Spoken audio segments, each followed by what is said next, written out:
জাতীয় বিশ্ববিদ্যালয়ের অনলাইন ক্লাসে স্বাগতম। করোনাকালীন শিক্ষা কার্যক্রম চলমান রাখার স্বার্থে জাতীয় বিশ্ববিদ্যালয়ের উদ্যোগে অনলাইন ক্লাসে সংযুক্ত হতে পেরে আমি আনন্দিত। সবাইকে স্বাস্থ্যবিধি মেনে চলার আহ্বান জানাচ্ছি। প্রিয় শিক্ষার্থী, জাতীয় বিশ্ববিদ্যালয়ের বিএ সম্মান দ্বিতীয় বর্ষের কোর্স কোড 221205 কোর্সের শিরোনাম বাংলা কবিতা 2, লেকচার নম্বর 7। লেকচারের শিরোনাম সোনার তরী এবং খনিকা কাব্যের শিল্পমূল্য। আমি তোমাদের সঙ্গে সংযুক্ত হয়েছি ডক্টর মোহাম্মদ ইয়াহিয়া, সহকারী অধ্যাপক, বাংলা বিভাগ, জাতীয় বিশ্ববিদ্যালয় গাজীপুর। আমাদের আজকের পাঠ সোনার তরী এবং খনিকা কাব্যের শিল্পমূল্য।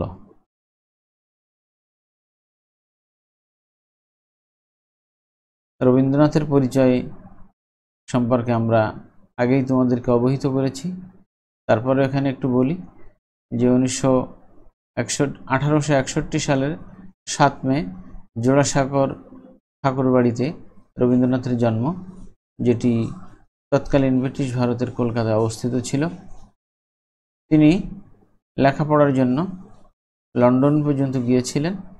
ব্যারিস্টারি পড়বেন মনোবাসনা ছিল তার। সেখানে 1.5 বছর অবস্থান করলেও ব্যারিস্টারি পড়া শুরু করেননি। সাহিত্যের প্রতি অত্যন্ত প্রবল আকর্ষণ তাকে স্বদেশে টেনে নিয়ে আসে। তিনি কাব্য রচনা করেছেন 60টি, নাটক 38টি, উপন্যাস 13টি, প্রবন্ধ সংখ্যা 36, ছোট গল্পের সংখ্যা 95, গানের সংখ্যা 1915, ছবির সংখ্যা 2000। তার পেশা ছিল মূলত জমিদারি তদারকি ও সাহিত্য চর্চা। মৃত্যু 7 আগস্ট 1941, 80 বছর বয়সে, জোড়াসাঁকোর ঠাকুরবাড়ি, কলকাতা, ব্রিটিশ ভারতে। একটা বিষয় লক্ষণীয়, তার জন্ম 1861 সালে। মাইকেল মধুসূদন দত্ত 1861 সালে তার মেঘনাদ বধ মহাকাব্য প্রকাশ করেন, যা বাংলা সাহিত্যের ইতিহাসে দিক পরিবর্তনকারী অত্যন্ত গুরুত্বপূর্ণ ঘটনা। সোনার তরী কাব্যের শিল্পমূল্য। সোনার তরী কাব্য থেকে রবীন্দ্রনাথের কবি মানুষের পরিপূর্ণ বিকাশ পরিলক্ষিত হয়। মানসিক কাব্যের পরে সোনার তরীতে এসে কবি এক অভিনব চেতনা ও প্রেরণা অনুভব করেন। প্রকৃতি ও মানুষের উপর তার পূর্বেকার দৃষ্টিভঙ্গি পরিণত ও পরিবর্তিত হয়। কল্পলোকের আলোকচ্ছটার পটভূমি হতে তাদেরকে সরিয়ে এনে উদার আকাশ বাতাসের মধ্যে স্থাপন করে কবি তাদের সহজ সরল ও স্বাভাবিক রসমূর্তির সাক্ষাৎ পেলেন। কবির কাব্য প্রকৃতি ও মানুষের স্বকীয় স্পর্শে নবীন মূর্তি ধরে যেন সচকিত হয়ে উঠে বসল। সোনার তরী কাব্যে কবি বাইরের ঘটনাকে প্রকৃতি ও মানুষের সাথে নিবিড়ভাবে মিলনের সুযোগ করে দিলেন। কবির উপর তাদের জমিদারি তদারকির দায়িত্ব অর্পিত হয়েছিল। তাকে কাজের তাগিদে শিলাইদহ, শাহজাদপুর, কালীগ্রাম, প্রতিসর প্রভৃতি স্থানে বাস করতে হয়েছে।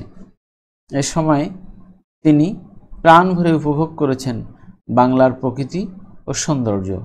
এর সঙ্গে প্রত্যক্ষ করেন পল্লীর নরনারীর খুঁটিনাটি, তাদের ক্ষুদ্র ক্ষুদ্র সুখ দুঃখ, আশা আকাঙ্ক্ষা, মান অভিমানের পালা। প্রভাত, মধ্যাহ্ন, সন্ধ্যায় পদ্মার নির্জন বটে বসে তিনি প্রকৃতির বিচিত্র সৌন্দর্য রস আকণ্ঠ পান করেন। ফলে তার সোনার তরী কাব্যে প্রকৃতির এই রূপ, রস, গন্ধ, স্পর্শ, ছন্দ সচকিত হয়ে উঠল। এ সময়ে কবির অপরিসীম প্রকৃতিপ্রেম ও প্রকৃতির রূপ রস আস্বাদনের অদম্য আগ্রহ ছিন্নপত্রের অনেক পত্রে পাওয়া যায়। কবির ভাষায়, ওই যে মস্ত পৃথিবীটা চুপ করে পড়ে রয়েছে, ওটাকে এমন ভালোবাসি। ওর এই গাছপালা, নদী, মাঠ, কোলাহল, নিস্তব্ধতা, প্রভাব, সন্ধ্যা সমস্তটা শুদ্ধ, দুহাতে আঁকড়ে ধরতে ইচ্ছে করে। মনে হয় পৃথিবীর কাছ থেকে আমরা যেসব পৃথিবীর ধন পেয়েছি, এমন কি কোনো স্বর্গ থেকে পেতুম? ছিন্নপত্র। শিল্পমূল্য বিচারে অর্থলঙ্কার ও শব্দলঙ্কার বিবেচ্য।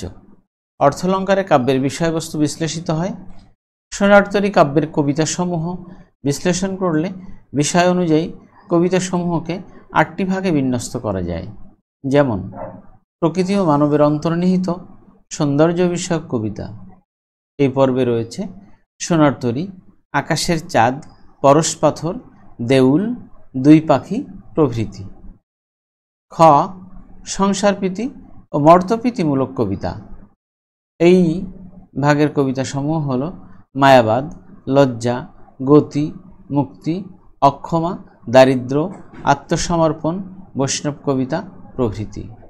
গ বিশ্বের সাথে একাত্মবোধ, বিশ্ব সৌন্দর্য ও রহস্যের সুতীব্র অনুভূতি বিষয়ক কবিতা। সমুদ্রের প্রতি, বসুন্ধরা, বিশ্বনৃত্য, মানস সুন্দরী, নিরুদ্দেশ যাত্রা প্রভৃতি। ঘ মানুষের প্রেম ও স্নেহ বিষয়ক কবিতা। ভরা ভাদরে, প্রত্যাখ্যান, লজ্জা, যেতে নাহি দিব, ব্যর্থ যৌবন, হৃদয় যমুনা, দুর্বোধ্য প্রভৃতি। ও মৃত্যু বিষয়ক কবিতা, প্রতীক্ষা এবং ঝুলন। চ রূপকথা বিষয়ক কবিতা, বিম্ববতী, রাজার ছেলে ও রাজার মেয়ে, নিদ্রিতা, সুপ্তথিতা প্রভৃতি। ছ হিন্দু ধর্মের বৈজ্ঞানিক ব্যাখ্যা, হিং টিং শট। প্রকৃতি বিষয়ক কবিতা বর্গীয় যা অর্থাৎ 8 নম্বর যে ভাগটি, সেখানে রয়েছে সোনারতরী, শৈশব সন্ধ্যা, নিদ্রিতা, সুপ্তথিতা, তোমরাও আমরা, বসুন্ধরা, সমুদ্রের প্রতি প্রভৃতি। নিম্নোক্ত বিষয়সমূহের সংক্ষিপ্ত পরিচিতি প্রদত্ত হল।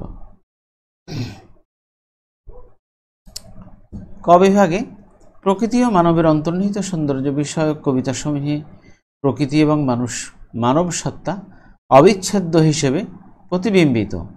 সোনারতরী কাব্যে সংসারে দৈনন্দিন জীবনের রূপ ও এক নতুন সৌন্দর্যময় আনন্দরূপে কবির চোখে প্রতিভাত। শিক্ষা অভিজ্ঞতালব্ধ জ্ঞান, সবল কল্পনা ও গভীরতর ভাব সোনারতরী কাব্যকে সমৃদ্ধ করে। অতৃপ্তি ও বেদনাটুকু জীবনের অমোঘ সত্য, এবং এই সুগভীর বেদনা শ্রাবণ বর্ষার চিরন্তন বেদনার সঙ্গে মিলিয়ে কবি সোনারতরী কাব্য সৃষ্টি করেছেন। এ কাব্যের কবিতাগুলো শুধু কাব্যরস ও সৌন্দর্যের জন্যই নয়, এর মধ্যে তত্ত্বকথাও আছে। তাছাড়া এ কাব্যের কবিতাগুলিতে ব্যবহৃত নিসর্গ পাঠকের অনুভূতিকে আরও শানিত করে। মানুষের চিত্ত রহস্য, তার ভাব ও অনুভূতি প্রকৃতির সাথে কিভাবে জড়িত, রবীন্দ্রনাথ তা দেখিয়ে দিয়েছেন এ কাব্যে। সোনারতরী কবিতায় মানব জীবনের হাহাকার ও কালের তরীতে বিলীন হওয়ার প্রসঙ্গ বর্ণিত হয়েছে। ঠাই নাই ঠাই নাই ছোট সে তরী, আমারই সোনার ধানে গিয়েছে ভরি। শ্রাবণ গগন ঘিরে ঘন মেঘ ঘুরে ফিরে, শূন্য নদীর তীরে রহিনু পড়ি, যাহা ছিল নিয়ে গেল সোনারতরী। এই যে সোনারতরী কাব্য, সোনারতরী কাব্যের প্রথম কবিতাটি সোনারতরী। এখানে কবি একটি জীবন দর্শন উল্লেখ করেছেন। তা হলো মানুষ যে সম্পদ অর্জন করে, মানুষ যে শিল্পকর্ম সৃষ্টি করে, সেটি কালের প্রবাহে কাল থেকে কালান্তরে পৌঁছে যায় যদি সফল হয়, আর যদি অসফল হয় তাহলে সেটি কালের প্রবাহে বুদ্বুদের মতো নিঃশেষ হয়ে যায়। কিন্তু যে শিল্পকর্ম সফল, সে শিল্পকর্ম যুগ থেকে যুগান্তরে মানুষের মনে আনন্দ রস সঞ্চারিত করে। সোনারতরী কাব্যে প্রথম কবিতা সোনারতরী কবিতায় কবি একথাই বলেছেন যে কৃষক ধান উৎপাদন করে তার কৃষিক্ষেত্রে, অর্থাৎ একজন শিল্পী যে শিল্পকর্ম তৈরি করেন বা নির্মাণ করেন সেটি ধানের মতোই, এটি রূপক কবিতা। ঠিক নিয়ে আসেন তার মাঝি নিয়ে, তার ধানগুলি নিয়ে যান, তার শিল্পকর্ম নিয়ে যান, কিন্তু তাকে নিতে চান না। অর্থাৎ এই যে মানব জীবনের নিত্যতা, মানুষ এই পৃথিবীতে চিরস্থায়ী নয়। সে জন্মের পর ক্রমান্বয়ে বেড়ে ওঠে, আস্তে আস্তে মৃত্যুর দিকে এগিয়ে যায়, একসময় সে মৃত্যুবরণ করে, কিন্তু তার যে সৃজন কর্ম, তার যে শিল্পকর্ম, সেটি রয়ে যায় মানুষের জন্য। আর মানুষ মৃত্যুর সাথে সাথে তার নশ্বর দেহ শেষ হয়ে যেতে পারে, কিন্তু তার যে কর্মকাণ্ড, তার যে শিল্পচর্চা, সাহিত্য চর্চা, এটি মানুষের মনে চরম আশা আকাঙ্ক্ষা এর প্রতিফলন ঘটিয়ে থাকে। এই তত্ত্বই মূলত সোনার তরী কাব্যে লেখক উপস্থাপন করেছেন, যে যে তরীটি আসে সে তরী ধান নিয়ে যায় এবং সে তরীতে আমার সোনার ধান ভরে যায়। শ্রাবণ গগন ঘিরে, অর্থাৎ শ্রাবণের আকাশ ঘিরে ঘন মেঘ ঘুরে ফিরে আসে, শূন্য নদীর তীরে আমি পড়ে থাকি এবং সোনার তরী সবই নিয়ে যায়, কিন্তু আমাকে নেয় না। এই যে আমাকে নেয় না, এই হাহাকার ধ্বনি মানুষের চিরন্তন। আমরা দেখব যে খ বিভাগে রয়েছে সংসার প্রীতি ও মর্তপ্রীতিমূলক কবিতা। এই কবিতায় সংসার ও মর্তের প্রতি আকর্ষণ প্রকাশিত হয়েছে। সোনার তরী কাব্যগ্রন্থে প্রকৃতির পাশাপাশি মানব সমাজের প্রতি কবির অকৃত্রিম প্রীতির পরিচয় পাওয়া যায়। বৈষ্ণব পদাবলিতে বিধৃত প্রেমকে কবি মানব মানবীর চিরন্তন প্রেম বলে মনে করেছেন। যারা বৈষ্ণব পদাবলীকে মানব সংসার হতে বঞ্চিত করে কেবল ভগবান ও ভক্তের উপভোগে নিয়োগ করতে চান, কবি তাদের সাথে একমত নন। এই গানগুলোর এমনই মোহ যে এতে ভক্ত ও ভগবান এবং মানব সমাজ এক হয়ে যায়।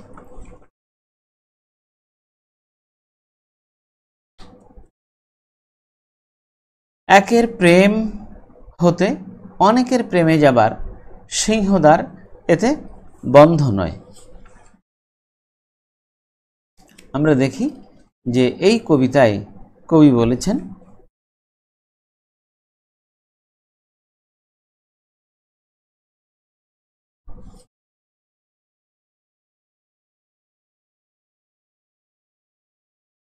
শুধু বৈষ্ণবের তরে বৈষ্ণবের গান, পূর্বরাগ অনুরাগ মান অভিমান, অভিসার প্রেমলীলা বিরহ মিলন বৃন্দাবন গাথা, এই প্রণয় স্বপন শ্রাবণের সর্বরীতে কালিন্দীর কূলে, চার চোখে চেয়ে দেখা কদম্বের মূলে, সরমে সম্ভ্রমে একই শুধু দেবতার, এ সঙ্গীত রসধারা নহে মেটে, দীর্ণ মর্তবাসী এই নরনারীদের প্রতি রজনীর আর প্রতি দিবসের তপ্ত প্রেম তৃষা।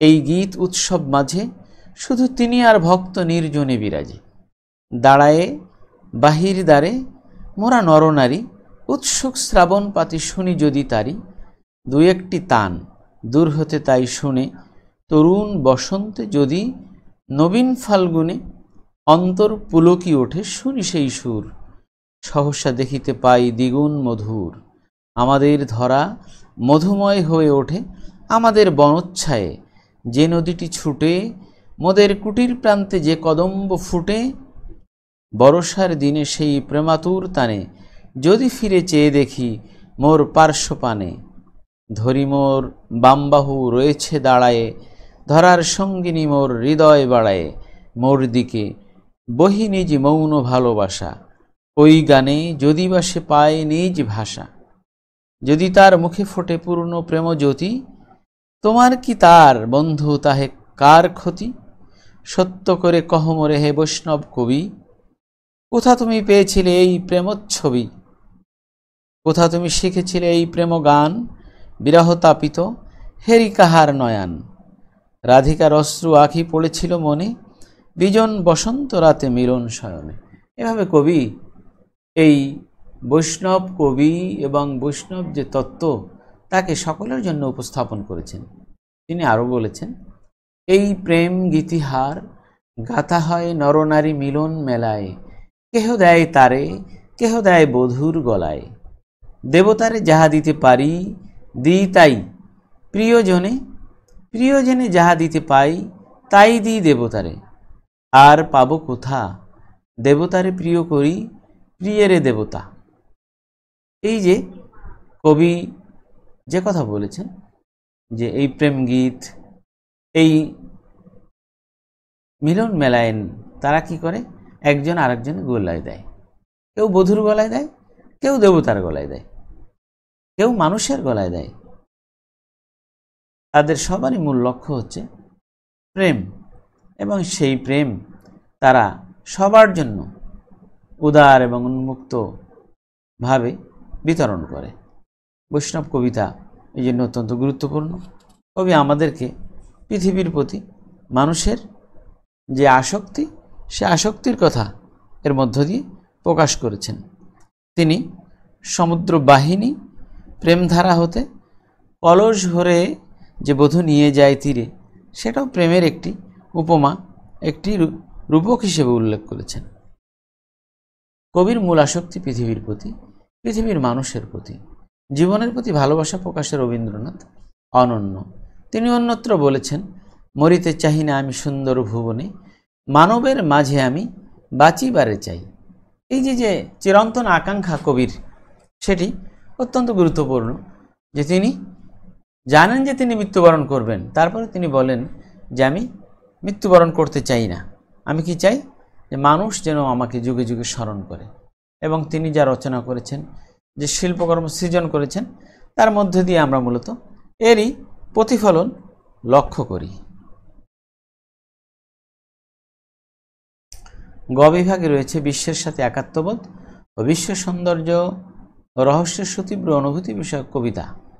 এই কবিতায় বিশ্বের সাথে কবি একাত্মতা ঘোষণা করেছেন। বিশ্ব সৌন্দর্য ও রহস্য নানা মূর্তিতে তার কবিতায় প্রস্ফুটিত হয়েছে। তিনি বলেছেন, আমারে ফিরায়ে লহ ওই বসুন্ধরে, কোলের সন্তান তব কোলের ভিতরে, বিপুল অঞ্চল তল, ওগমা মৃন্ময়ী তোমার মৃত্তিকা মাঝে ব্যপ্ত হয়ে রই। বসুন্ধরা কবিতা। কবি কি চমৎকার করে বলেছেন যে, হে পৃথিবী, তুমি আমাকে ফিরিয়ে নাও তোমার কোলে। কোলের সন্তান যেমন মায়ের কোলে নির্বিঘ্নে থাকে, তেমনি তুমি তো মৃন্ময়ী, তুমি তো মাটির মতো, তুমি তো মাটি, তোমার মৃত্তিকার মাঝে আমি ব্যপ্ত হয়ে রই, প্রকাশিত হতে চাই। এভাবে বিশ্বের সাথে কবি একাত্মবোধ হয়েছেন। বিশ্ব সৌন্দর্য বর্ণনায়ও তিনি বলেছেন, সৃষ্টি ছাড়া সৃজন কত মতো, পক্ষীরা জুড়িছে শত শত, ফুলের মতো লতার মাঝে নারীর মুখ বিকশী রাজে, প্রণয় ভরা বিনয় লাজে নয়ন করি নত। অর্থাৎ কবি পৃথিবীতে যত কিছু দেখেছেন, প্রাকৃতিক দৃশ্য, সৌন্দর্য, গাছপালা, নদ নদী, সাগর, পাহাড়, আকাশ, বাতাস, সকল কিছুর মধ্যে এই যে পত্র পুষ্প, তিনি যে সৌন্দর্য অবলোকন করেছেন, নারীর মুখেও যেন সে সৌন্দর্য নানা পুষ্পের আকারে প্রকাশিত হয়েছে। এবং নারীর মুখ যেন প্রণয় নিয়ে সে বিনয়ে লাজ প্রকাশ করে, তার মস্তক নত করে, তার নয়ন নত করে, যেন মানুষ একে অপরের প্রতি আকর্ষিত হয়, আকৃষ্ট হয়। অর্থাৎ পৃথিবীময় যে প্রেম, ভালোবাসা, সৌন্দর্যের প্রতি মানুষের আকাঙ্ক্ষা, সেটি এই দেউল কবিতায় কবি প্রকাশ করেছেন। বিশ্ব রহস্যের বর্ণনায়ও কবি বলেছেন, নিখিলের সেই বিচিত্র আনন্দ যত, এক মুহূর্তেই একত্রে করিব আস্বাদন, এক হয়ে সকলের শনে, আমার আনন্দ লয়ে হবে নাকি শ্যামতর অরণ্য তোমার। অর্থাৎ পৃথিবীর যত আনন্দ আছে সব কিছু কবি এক মুহূর্তে আস্বাদন করতে চান, সকলের সাথে এক হয়ে তিনি এই আনন্দ উপভোগ করতে চান। আর আমার যে আনন্দ, এটি সবুজ অরণ্য মিলে পৃথিবীর সাথে একাকার হয়ে কি যাবে না? বিভিন্ন তত্ত্বের মধ্য দিয়ে তিনি বিশ্বের প্রতি তার ভালোবাসা প্রকাশ করেছেন। ঘ নম্বর রয়েছে মানুষের প্রেম ও স্নেহ বিষয়ক কবিতা সমূহ, যেখানে মানুষের হৃদ্যতা, সহমর্মিতা, স্নেহ বিচিত্র ধারায় প্রকাশিত হয়েছে। মানুষের ভালোবাসায় কবি বলেছেন, আমি ভাবিতেছি চোখে কেন আসে জল, দোয়েল ধুলায় শাখা গাহিছে অমৃত মাখা, নিভৃত পাতায় ঢাকা কপোত যুগল। এই যে প্রকৃতির বিভিন্ন চিত্রকল্প কবি উপস্থাপন করেছেন, বিভিন্ন উপমা রূপক উপস্থাপন করেছেন, যার মধ্য দিয়ে কবি মূলত মানুষের ভালোবাসার কথাই বলেছেন। যে তিনি বলেছেন যে আমি ভাবি চোখে কেন জল আসে, অশ্রু কেন আসে, দোয়েল দুলায় শাখা, তার যে পক্ষ, তার যে পাখা, সেটি পাখা মেলে পাখা দুলিয়ে সে গান গায়। নিভৃত পাতায় ঢাকা থাকে দুটি কপোত যুগল।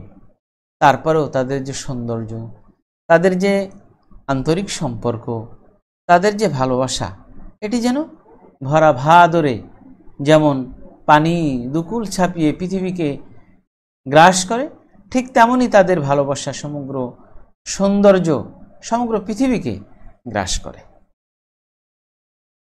স্নেহের বর্ণনায় কবি বলেছেন সেই যেতে নাহি দিব কবিতায়, যে একদিকে যেমন তার পত্নী তার প্রবাস যাওয়ার প্রাক্কালে সকল কিছু তাকে গুছিয়ে দিচ্ছেন, তার বিভিন্ন প্রয়োজনীয় দ্রব্যাদি সরবরাহ করছেন, সংগ্রহ করছেন, তার গোছানোর মালামালের যে ব্যাগ ল্যাগেজ সেটি যতই বেড়ে যাচ্ছে, কবি বিরক্তি প্রকাশ করলেও তার কোনো বিরক্তি নেই।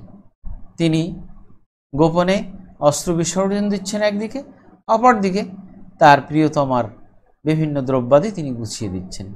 তেমনি তার একটি 4 বছর বয়সের ছোট্ট মেয়ে, যে এখনো লেখাপড়া শেখেনি, সেই তাকে বলেছে যে আমি তোমাকে যেতে দিব না, কারণ তোমাকে আমি স্নেহের বাঁধনে বেঁধেছি। এ প্রসঙ্গেই কবি বলেছেন, ওরে মোর মূঢ় মেয়ে, কেরে তুই কোথা হতে কি শক্তি পেয়ে, কহিলি এমন কথা এত স্পর্ধা ভরে, যেতে আমি দিব না তোমায় চরাচরে, কাহারে রাখিবি ধরে দুটি ছোট হাতে, গরবিনী সংগ্রাম করিবি কার সাথে, বসি গৃহদ্বার প্রান্তে শ্রান্ত ক্ষুদ্র দেহ, শুধু লয়ে ওইটুকু বুক ভরা স্নেহ, যেতে নাহি দিব। অর্থাৎ এই যে ছোট্ট একটি মেয়ে শিশু, যার মাত্র 4 বছর বয়স, যে এখনো লেখাপড়ার জ্ঞানান্বিত হয়নি, অথচ কোন শক্তি বলে সে তার বাবাকে বলেছে যেতে আমি দিব না তোমায়। এই যে তার উক্তি, এই উক্তি মানুষেরও চিরন্তন উক্তি। তথাপি মানুষ কিন্তু পৃথিবীতে কাউকে ধরে রাখতে পারে না, সবাইকেই ছেড়ে দিতে হয়, সবাই যাওয়ার জন্য ব্যস্ত থাকে, কোনো না কোনো সময় তাকে পৃথিবীর বুক থেকে বিদায় নিতেই হয়। প্রথমত কর্মস্থলে যেতে হয়, কর্মস্থল থেকে আবার বাড়িতে আসে, আবার একবার যে পৃথিবী থেকেই সে নিঃশেষ হয়ে যায়, পরপারে পাড়ি জমায়। এভাবে আমাদের যে চলার গতি, আমাদের যে যাওয়ার কৌশল, এটি চলতেই থাকে। মানুষের স্নেহ মমতা কখনো থেমে থাকে না। এভাবে আরও যে 4টি বিষয় রয়েছে, প্রত্যেকটি বিষয়েই কবি তার সুনির্দিষ্ট মতামত বিভিন্ন কবিতার মধ্য দিয়ে প্রকাশ করেছেন। সোনার তরী কবিতার ছন্দ, কবি এই কাব্যে অক্ষরবৃত্ত ও মাত্রাবৃত্ত ছন্দ ব্যবহার করেছেন। প্রথমত আমরা দেখি মাত্রাবৃত্ত ছন্দ সোনার তরী কবিতায় রয়েছে। গগনে গরজে মেঘ ঘন বরষা, এখানে প্রথম পর্বে রয়েছে 8 মাত্রা, পরের পর্বে রয়েছে 5 মাত্রা। কুলে একা বসে আছি নাহি ভরসা, তেমনি 8 যোগ 5 মাত্রা, 2টি পর্ব। রাশি রাশি ভাড়া ভাড়া, একটি পর্ব 8 মাত্রা। ধান কাটা হলো সারা, 8 মাত্রার পর্ব। ভরা নদী খুঁড়ো ধারা, 8 মাত্রার পর্ব। খর পরশা 5 মাত্রার পর্ব। কাটিতে কাটিতে ধান এলো বরষা, এটি 8 এবং 5 মাত্রার পর্ব সোনার তরী। এরপরে অক্ষরবৃত্ত ছন্দ। অক্ষরবৃত্ত ছন্দ সোনার বাঁধন কবিতা রচিত হয়েছে। বন্দী হয়ে আছো তুমি সুমধুর স্নেহে, 8 যোগ 6। ওই গৃহলক্ষ্মী এই করুণ ক্রন্দন, 8 যোগ 6। অর্থাৎ দুটি পর্ব, প্রথম পর্বে 8 মাত্রা, পরের পর্বে 6 মাত্রা, এভাবে বিভিন্ন কবিতা বিভিন্ন ছন্দে তিনি নির্মাণ করেছেন। কবি রবীন্দ্রনাথ ঠাকুর সোনার তরী কাব্যে প্রচুর শব্দালঙ্কার ব্যবহার করেছেন, যেমন অনুপ্রাস, স্বপ্নমঙ্গলের কথা অমৃত সমান, গৌড়ানন্দ কবি ভনে শোনে পুণ্যবান। এই যে অনুপ্রাস অর্থাৎ একই ধ্বনি বারবার ব্যবহার করে যে ব্যঞ্জনা সৃষ্টি করা হয় তাকে অনুপ্রাস বলে। এখানে এই যে অমৃত সমান, পুণ্যবান, ভনে, নধ্বনির ব্যবহার রয়েছে, শুনে, এটি হচ্ছে অনুপ্রাস। চিত্রকল্প, একটি ছবির কল্পনা করা হয়, যেমন রাজধানী কলিকাতা, তেতালার সাথে কাঠের কুঠুরি একধারে, আলো আসে পূর্ব দিকে প্রথম প্রভাতে, বাউ আসে দক্ষিণের দ্বারে, বর্ষাযাপন। এখানে কলকাতা নগরের একটি জীবনযাত্রা কবি তার কবিতার মধ্য দিয়ে প্রকাশ করেছেন, যে রাজধানী কলকাতা, তেতালার ছাদে তিনি বসে আছেন, যেখানে কাঠের কুঠুরি আছে একধারে, আলো আসে পূর্ব দিকে প্রথম প্রভাতে, বাউ আসে দক্ষিণের দ্বারে। অর্থাৎ পূর্ব দিকে সূর্যের আলো প্রভাতে উদিত হয়, বাউ আসে দক্ষিণের দ্বারে দিয়ে একটি সুন্দর পরিবেশ। এরপর উপমা, উপমা অর্থাৎ সাদৃশ্য, তুলনা, একটির সঙ্গে আর একটির কল্পনা করা, তুলনা করা। সেই বিশ্ব মর্মমথী করুণ ক্রন্দন মোর কন্যা কণ্ঠস্বরে, শিশুর মতন বিশ্বের অবোধবাণী। এই যে বিশ্বের যেমন ক্রন্দনধ্বনি, শিশুরও ক্রন্দনধ্বনি, এই দুটি ধ্বনিকে লেখক সমপর্যায়ে তুলনা করেছেন। উৎপ্রেক্ষা, ভাবিতেছি বোঝা যায় যেন, কিছু কিছু মর্ম তার বোবার ইঙ্গিত ভাষা হেন, আত্মীয়ের কাছে। এই যে কথা, এ কথার মধ্য দিয়ে কবি তার ভাষা, তার মর্মকে বোঝার ইঙ্গিত করেছেন। সাধারণত উৎপ্রেক্ষা ব্যবহারে যেন শব্দটি ব্যবহার করা আমরা দেখেছি, যেখানে এই উপমা ব্যবহারে লেখক যেন শব্দটি নিয়ে এসেছেন। রূপক, ঘরের গৃহিণী চক্ষু ছল ছল করে, ব্যথিছে বক্ষের কাছে পাষাণের ভার, তবুও সময় তার নাহি কাঁদিবার এক দণ্ড তরে। অর্থাৎ রূপক হচ্ছে যেটা এমন একটি বস্তু যে উপমানকে উপমের সাথে অভেদ কল্পনা করা। এখানে ঘরের যিনি গৃহিণী তিনি চক্ষু ছলছল করে তার জল ফেলছেন, সেটি কি পাষাণের ভারের মতো। এটিকে লেখক এখানে উপমান এবং উপমেশ উপস্থাপন করেছেন। শ্লেষ, উজ্জয়িনী হতে এলো বধূ অবতংশ, উজ্জয়িনী হতে এলো বুধ অবতংশ, কালিদাস কবীন্দ্রের ভাগিনে এই বংশ।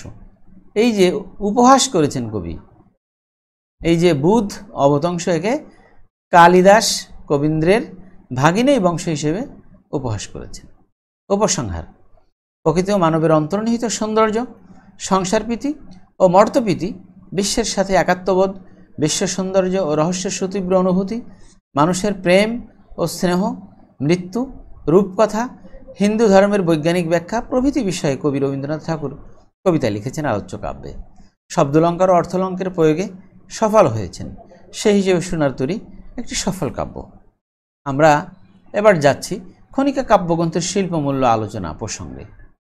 খনিকা সমগ্র রবীন্দ্র কাব্য প্রবাহে একটি বিশিষ্ট ধারা পরিবর্তনের সৃষ্টি করেছে। এ কাব্যেই কবি প্রথম সম্পূর্ণভাবে কথ্য বাংলা ভাষা ব্যবহার করেছেন। কবির কল্পনার জীবন থেকে নৈবেদ্যের জীবনের মধ্যে একটি স্বাভাবিক পরিণতি আছে, যে ধ্যান, মৌন, গভীর জীবনের আকুতি, কল্পনা কাব্যে লক্ষ্য করা যায়, নৈবেদ্য থেকে তার সূত্রপাত হয়। এই স্বাভাবিক বিবর্তনের মধ্যে খনিকা একটি অপরূপ ও প্রায় স্বতন্ত্র কাব্যগ্রন্থের সৃষ্টি। খনিকা নামটি সার্থক। এক জীবন থেকে অন্য জীবনে রূপান্তরের ভেতর খনিকের মধ্যেই তার উদয় ও অস্ত।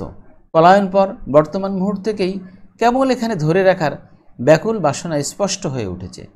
খনিকা নিতান্তই সুজি সহজ সরল জীবনের একটি আনন্দময় কাব্য। খনিকা কাব্যের বিষয় ও আঙ্গিক সম্পূর্ণ অভিনব। পূর্ববর্তী কাব্যধারা থেকে এ কাব্যের প্রকাশ আটপৌরে।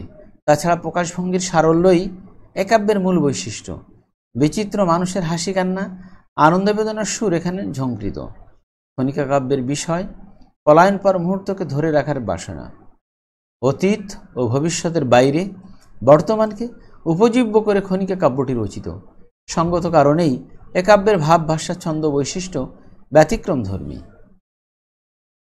খনিকা কাব্যগ্রন্থে বিচিত্র সুখ, দুঃখ ও হাসি কান্নার সহজ সুরে সাধারণ মানুষের জীবন স্পন্দিত হয়েছে। বর্তমান মুহূর্তে অতি পরিচিত দৃশ্যমান পৃথিবী থেকে রূপ, রস, শব্দ আহরণ করে লঘু ছন্দ লয়ে অত্যন্ত সহজ স্বাভাবিক পরিবেশের মধ্যে এক স্নিগ্ধ মনোরম জগৎ সৃষ্টি করেছেন। আনন্দময় জগতের আড়ালে তিনি একটু শান্তি ও সান্ত্বনা লাভ করতে চেয়েছেন। অতীত ও ভবিষ্যতের সুখ, দুঃখ ও উদ্বেগমুক্ত বর্তমানকে কবি একান্ত কামনা করেছেন। কবি বলেছেন, যারা আসে যায়, হাসে আর চায়, পশ্চাতে যারা ফিরে না তাকায়, নেচে ছুটে ধায়, কথা না শোধায়, ফুটে আর টুটে পলকে, তাহাদেরই গান গারে আজি প্রাণ ক্ষণিক দিনের আলোকে।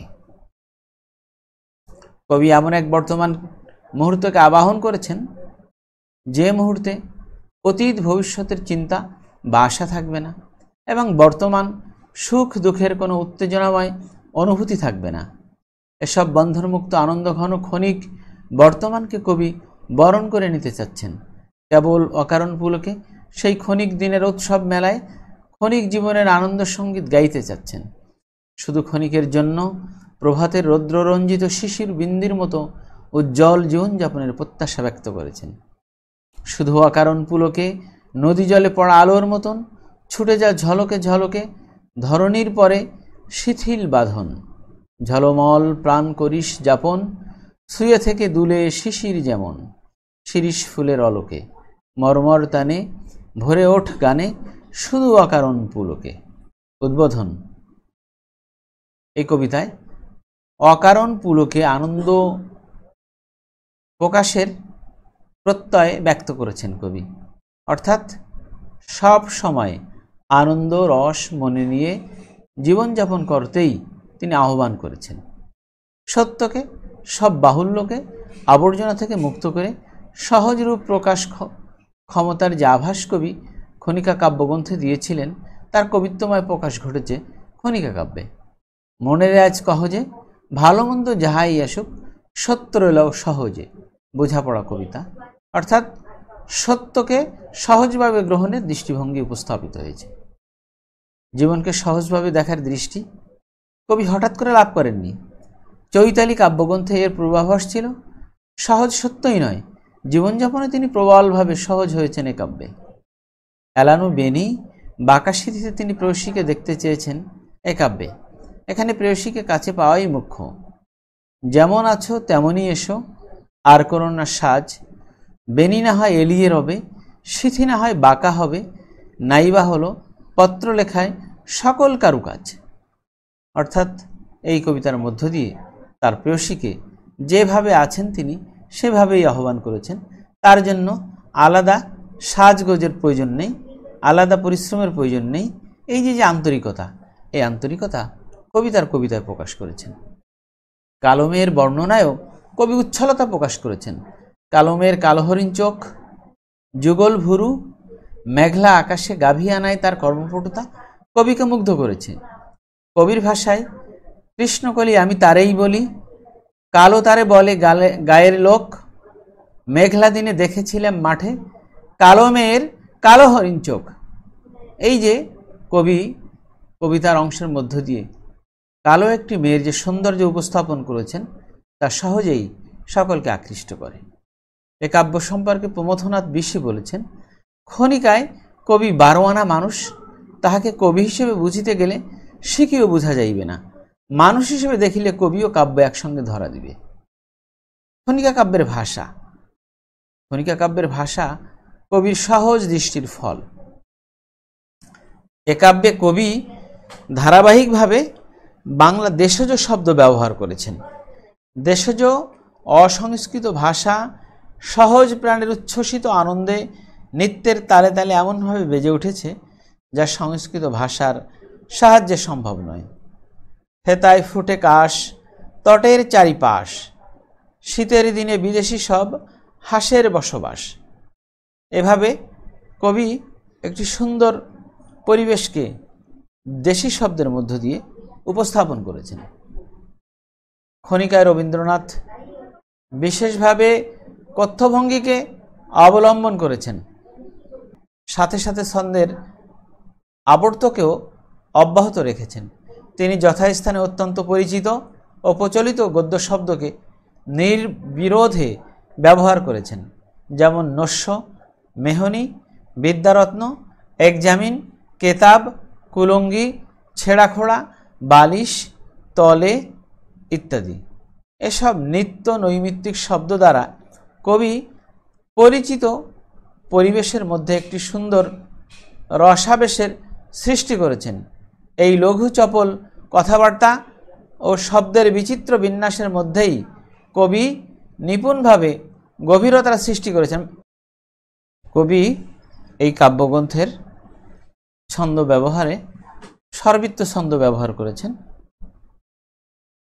এই সর্বিত্ত ছন্দ অত্যন্ত চটুল, চপল। আমরা একটি উদাহরণ দিচ্ছি। আমাদের এই গ্রামের নামটি খঞ্জনা, আমাদের এই নদীর নামটি অঞ্জনা, আমার নাম তো জানে গায়ের 5 জনে, আমাদের সেই তাহার নামটি রঞ্জনা। চমৎকারভাবে কবি একটি গ্রামের বর্ণনা স্বরবৃত্ত ছন্দের মধ্যে দিয়ে উপস্থাপন করেছেন। এখানে প্রতিটি পংক্তিতে 3টি পর্ব আছে। প্রথম পর্বে 4 মাত্রা, দ্বিতীয় পর্বে 4 মাত্রা, তৃতীয় পর্বে 3 মাত্রা। 4টি লাইন আপনাদের সামনে আমি উপস্থাপন করেছি। 4টি লাইনে ঠিক একই পর্ব বিভাগ রয়েছে। কবি অত্যন্ত সফলভাবে স্বরবৃত্ত ছন্দের চটুলতা সহকারেও এই কাব্যে তার মনোভাব ব্যক্ত করতে সক্ষম হয়েছেন। আমরা দেখি যে এই কাব্যে প্রকৃতি ও মানবের সহজ সরল জীবন ও জীবনের নানা আনন্দ বেদনাকে কবি অত্যন্ত সহজ ও সাবলীল দৃষ্টিতে উপস্থাপন করেছেন। ভাবের সারল্য এবং ছন্দের মাধুর্যে এ কাব্যের কবিতাগুলো শ্রুতিমধুর ও মহার্ঘ হয়ে উঠেছে। ভাব, ভাষা, ছন্দ, অলঙ্কার ব্যবহার ও প্রকাশভঙ্গির সাবলীলতায় খনিকা রবীন্দ্রনাথের অপূর্ব সৃষ্টি। নমুনা প্রশ্ন হিসেবে আমরা দেখি যে নিহার রেখা অর্থ কি? এর অর্থ হচ্ছে তুষার রেখা। কণ্টক কি পোশাকে থাকে? কণ্টক কোনো পোশাকে থাকে না, নগ্ন হয়ে থাকে। 3 নম্বর প্রশ্ন, সৌন্দর্যের নিরুদ্দেশ আকাঙ্ক্ষা কোন কবিতায় প্রকাশিত হয়েছে? উত্তর, নিরুদ্দেশ যাত্রা কবিতায়। 4 নম্বর প্রশ্ন, খনিকা কাব্যের প্রকাশ সাল কত? উত্তর, 1900 খ্রিস্টাব্দ বা 1307 সাল। 5 নম্বর প্রশ্ন, খনিকা কাব্যটি কোন ছন্দে রচিত? উত্তর, স্বরবৃত্ত ছন্দে রচিত। আমরা সংক্ষিপ্ত প্রশ্নের মধ্যে 5টি প্রশ্ন দেখছি। 1, খনিকা কাব্যের মূল সুর কি? কোন কোন কবিতায় বিশেষভাবে এ সুরের প্রকাশ ঘটেছে? 2, খনিকা কাব্যগ্রন্থ অবলম্বনে কবি মানুষের পরিচয় দাও। 3, খনিকা কাব্যের উদ্বোধন কবিতার মূল ভাব লেখো। 4, বুঝাপড়া কবিতার মূল ভাব লেখো। 5, যৌবন বিদায় কবিতার মূল বক্তব্য লেখো। আমরা তোমাদের জন্য 2টি রচনামূলক প্রশ্ন বা অ্যাসাইনমেন্ট দিয়েছি, যা তোমরা আজকের আলোচনা লক্ষ্য করলে খুব সহজেই তৈরি করতে পারবে। 1, সোনার তরী কাব্যের শিল্পমূল্য লেখো। 2, খনিকা কাব্যের শিল্পমূল্য লিপিবদ্ধ করো। 2টি প্রশ্নের উত্তর তোমাদের সামনে আলোচিত হয়েছে। তোমরা আলোচ্য কাব্যগ্রন্থ দুটির বিভিন্ন কবিতার আলোকে এর আলোচনা উপস্থাপন করবে, উদ্ধৃতি গ্রহণ করবে এবং প্রথমে অর্থলঙ্কার এবং পরে শব্দ অলঙ্কার এর ব্যবহারের মধ্য দিয়ে ভাব, ভাষা, ছন্দ এগুলোর মধ্য দিয়ে কবির যে শিল্পকর্ম তা উপস্থাপন করবে। তাহলে আশা করি যে তোমরা ভালো ফলাফল অর্জন করতে পারবে। সহায়ক গ্রন্থ হিসেবে রয়েছে আনিসুজ্জামান সম্পাদিত রবীন্দ্রনাথ, আবু সঈদ আইয়ুব রচিত আধুনিকতা রবীন্দ্রনাথ, ক্ষুদিরাম দাসের রবীন্দ্র প্রতিভার পরিচয়, চারুচন্দ্র বন্দ্যোপাধ্যায় রবিরশ্মি প্রথম ও দ্বিতীয় খণ্ড, প্রমথনাথ বিশির রবীন্দ্র কাব্য প্রবাহ, প্রভাত কুমার মুখোপাধ্যায় রবীন্দ্র জীবন কথা, সৈয়দ আলী হাসান রবীন্দ্রনাথ কাব্যবিচারের ভূমিকা। 8, উইকিপিডিয়া। এই শরৎকালীন শুভেচ্ছা তোমাদেরকে, শিউলি ফুলের শুভেচ্ছা জানিয়ে আমাদের আজকের নির্ধারিত 7ম নম্বর লেকচার শেষ করছি। সকলকে ধন্যবাদ।